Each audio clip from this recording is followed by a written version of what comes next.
Hey there. So, I'm going to talk today from Matthew 5 about a passage that so many people love. And this is just an excerpt from it, but it is love your enemies. And then Jesus goes on to say, so that you may be sons of your Father in heaven. Now, what is it about loving your enemies that makes you reflect or be sons of your Father in heaven?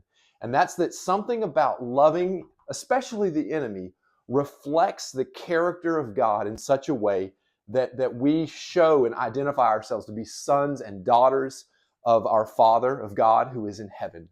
And so one of the things though that I want to say is that the reason is because God's character, his default mode of dealing with people, even of his enemies, is one of love. Because we were all enemies of God. We were all against God, and yet God's way of dealing with us was kindness and love. Now, you may say, like, well, wait a minute. I thought God also has this judgment and this wrath and this harshness. And yes, he does. But think about it in this sense. Even God's wrath is rooted in his love.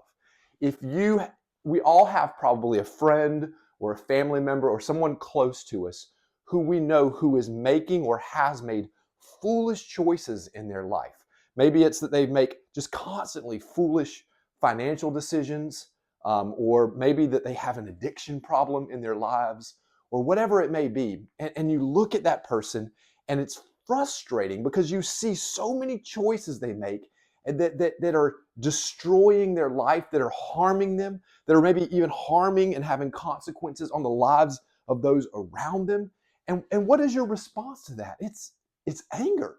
You're mad at them because you see the harmful effects that could easily be stopped if they would just change their behavior.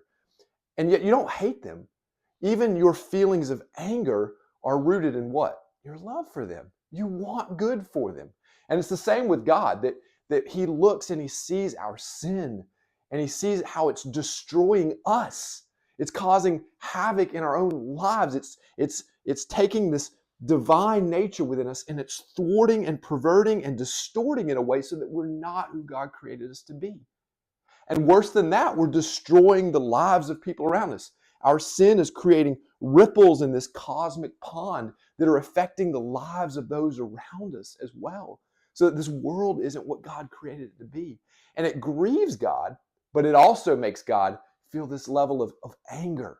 But all of that is rooted in the fact that God's default mode of dealing with people is one of love, that he loved his enemies. He loved us so much that he sent his son to die for us and for the sins of people so that they might have life and to call people, not to judgment, but out of that judgment and out of that wrath to save them. And so we are called to reflect God's character, loving our enemies so that we may also be sons and daughters of our Father who is in heaven.